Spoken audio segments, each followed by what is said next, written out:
Welcome to Fate Awaken, and we have here Awaken the Minis, Boneyard set from Icons of the Realms.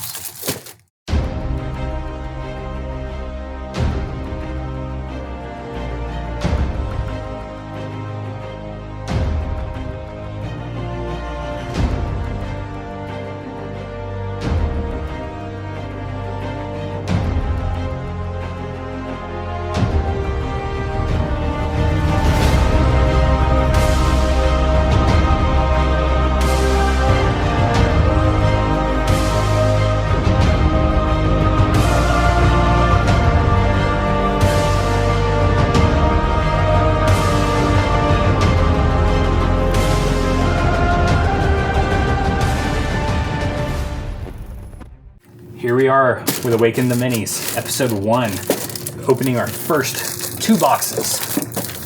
Do the honors.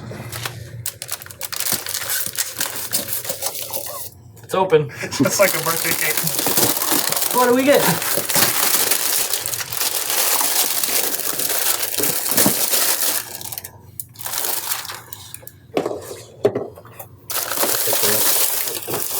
All right, box 1. Give me the sword. Oh, my bad. I thought you wanted the dagger. No. I gotta do this the most extra way possible. We are extra as can be. All right, box 1. Uh-oh. What do we get here? Ooh, what is that? I am unsure. There's a whole lot of legs, though.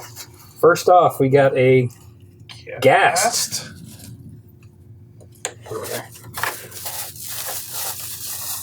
Second, this looks like a dwarven skeleton of some sort. I believe that's the uncommon skeleton, the dwarf one. This one is the Poltergeist.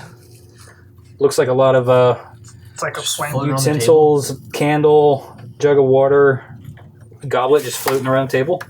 And our large mini in this series, or in this box, the Skittering Horror. Ooh. It is definitely horrifying. There we go. That is box 1.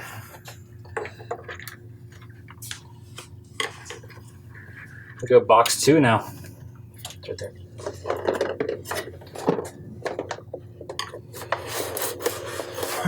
Oh, Real close. It's not like that at all.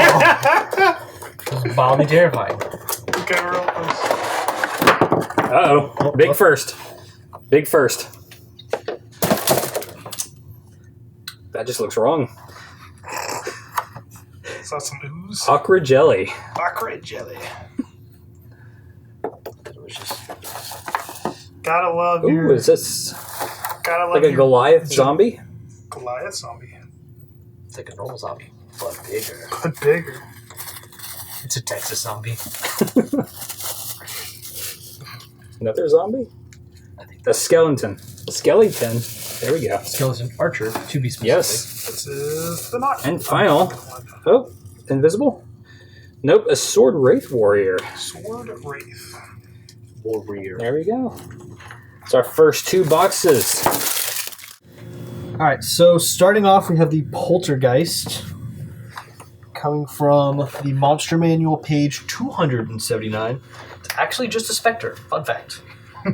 Variant Poltergeist, the main difference being Spectre's generally vengeful, Poltergeist sort of just mischievous, not necessarily always evil. Missing spirits looking for somewhere to go. Key points, it's a CR1, so you can throw plenty of these at people. It's immune to necrotic and poison. And its main action is Life Drain, which is a melee spell attack. Does 3d6 necrotic, unless you, of course, adjust things as needed. And it is a DC 10 save, or its hit points max. The target's hit point maximum reduced by an amount equal to the damage taken. Good stuff. So, yeah. Siphons your energy. Not only do you take the damage, but you're not getting it back, I think is the main gist there. Fun to throw a couple at people, just to kind of mess with their day. Or just make it so they don't know anything's going on and just have a cut fly across the room. Yeah, I mean, they don't really get a bonus to sneak, so I guess you could flavor it that way. I mean, I feel like the Poltergeist, if you're more playing it along the ghostly lines, you can make it invisible. They can figure it out. Yeah, I mean, that's sort of a DM discretion kind of situation. And I believe if anyone's ever played Dragon Heist, spoilers for that game, but very early in the game you meet not a friendly poltergeist, but a very neutral poltergeist, and you can, like, if you say the right things, he'll just, like, hang out and, like, work the bar for you. So There you go. not necessarily vengeful. They're just kind of like pranksters. Yeah. They're just wayward spirits looking for somewhere to go. Very Awesome. very Harry Potter, like the ghost hanging out in the castle. Yep. Just, Not a nearly headless Nick. yeah, more nearly like headless a, Nick. That was it. I'm pretty sure he was supposed You to be could Poltergeist. definitely. I feel like they're a good DM tool because you can make them assistants. You can make them evil. Yeah. You can Yeah, hide it's- them in dungeons. It's definitely a good early encounter And to kind of play the undead. they're not going to be super dangerous unless you're early level, but they're pretty interesting. Yeah. Comparatively to like ghosts who are just like, I'm upset, I'm going to kill you now. Yeah, a couple of them could mess with a party. A bunch of them could mess up a party. Also, they also make very good guards, hard to hit. So True. Yeah. And see, Very true. is it living armor? No, it's just a poltergeist just in a suit of armor. Poltergeist wearing normal. Like, that's man, I wanna do that. Start taking notes. All right. Next up, we're going to go to the Okra Jelly. There you go. Also, Monster Manual page 243 for this one. The first of a couple oozes. The first of, a couple oozes we got here. All right, big point, CR2. Main ability, and this is my personal favorite. So not only is it immune to lightning and slashing damage, but on top of that, if it is hit by lightning or slashing damage, it splits into 2 new jellies, each jelly having half the hit points of the first jelly. Can you imagine a group of fighters with only blades attacking it? They would have to punch this thing to death. Essentially, because if you try to slash it, it's just going to break into So- smaller. This makes me want to, as a DM, set a trap where it's just swinging pendulums, but when they run by, the jelly drops, and then the jelly gets hit by the pendulums. So it's like, Could work. and not only is it rotating blades, it's now there's a bunch of tiny jellies that are latching on you. Sounds deadly. Could definitely have some interesting situations with Was Okra it jellies. immune to slashing or resistant to It slashing? is Immune. immune to lightning Completely. and slashing. So if you slash it, not only does it not take damage, but now there's 2 of them. That's too good. Hint the fighter's worst enemy. Definitely. Yeah. Just get a hammer, I guess. Maybe Barbarian. you can use improvised weapons, I guess.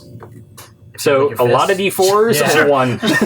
Just Yeah. pin a Base jelly. and HP is a 45, so that's gonna take a lot of unarmed strikes. That's 45 hits from a fist, pretty much. Pretty much, yeah. I- Not very much damage there. So, fun fact, not really a fun fact, but it's a good friend of mine who DM'd me for a very long time. His favorite monster type is oozes. So I've basically fought every kind of ooze like 2 or 3 times. They're all just the worst. I don't like any of this. Like, any oozes give me PTSD. They're just... Worse than an ooze. Worse than an ooze. This is my arguably. boy. This is my boy. We are switching to the Guildmaster's Guide to Ravnica, page 205 if you're following along in class. We in Magic the Gathering now, boys. Yeah, so the Skittering Horror, a huge aberration. CR 15. Couple of abilities it's got. Multi-attack, pretty standard with creatures of this size. The main thing, this is the fun one, is Maddening Presence. I'll just read it word for word here.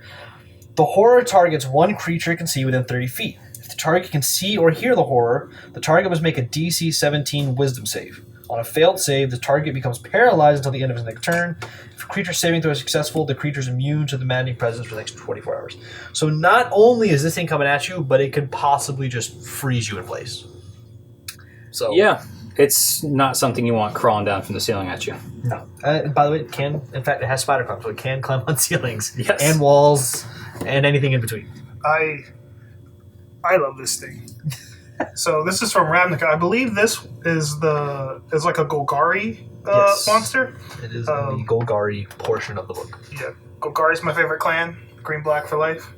So yeah, I think there's a couple aberrations in this set. This is a Golgari one. I think there's also a Demir one somewhere, but yeah, this is my boy. It's definitely. It just doesn't look fun. I mean, 40 foot speed, 40 foot climb speed. So it's you put one of these things in a cavern and it's all over you. I think. Does it say what they're used for? Because I feel like the Golgari like harvest. Don't have that information. Can you imagine? I think these things are supposed to be tamed. Yeah, can you They're like imagine? release the crawlers. Yeah, just have a few guard crawling in the back of those things. If you ever want to get creeped out, look up some Golgari lore. They're a messed up bunch. Eventually, everyone joins the swarm. Yeah, don't go into dark places with these guys crawling around. That about we have a couple small guys kind of flavored in here. You got a couple Little dwarven skeletons, skeletons, Zombies and skeletons. Gas, skeletons, zombies, yep. your general level 1 RPG grindy types. We might go into more details on the zombies and skeletons once we get more of them in, because I personally think they're more interesting, like the ones they chose to include. There's a couple rare ones. Actually, was the dwarf? Yeah, the dwarf one's kind of interesting, because like it's just, this thing is like just a skeleton, but it has a warhammer. Which is interesting. Or a battle axe, I mean. Yep. So if you just want the skeleton to not have a bow like a normal skeleton, it's interesting that they included that. He's also just a cool looking mini. It is. I think, as far as aside from obviously our horror and our ooze or jelly, that is probably my favorite design. I mean, it's the way it's sort of laid out. The armor's still kind of there, so you can, and it's still got the red beard. So you Sure, it's red or just not blood? We don't choose. Yes, but it's very obviously dwarven. Like I like how they did that. It's still dwarven, very much still a skeleton. I think it's interesting that like there's not like a dwarf zombie like stat block, but they're just the ramifications of, hey, you can use this template of undead skeleton, and now it's holding this. Definitely. I mean, theoretically, again, that's DM's discretion. You can kind of play with that kind of thing. I mean, you can take a skeleton and scale it down, scale it up. We'll see later on what happens when you really scale up a skeleton. I mean, I feel like raising your dwarven friend that died a few weeks ago, just having him around every once in a blue moon as a little bodyguard wouldn't be a bad idea. All right, well, I think that's it for that. That is our first pull. We'll go into some more detail, and then everybody's kind of taking notes on what they prefer, what they might be grabbing later on. I feel like I've been pretty obvious. I think we know what you're going for. Well, that is episode 1. And remember, this is sponsored by Final Round Game Shop. It's finalround.games. Look at it right there on his shirt. And we'll see you next episode, guys. Thank you very much.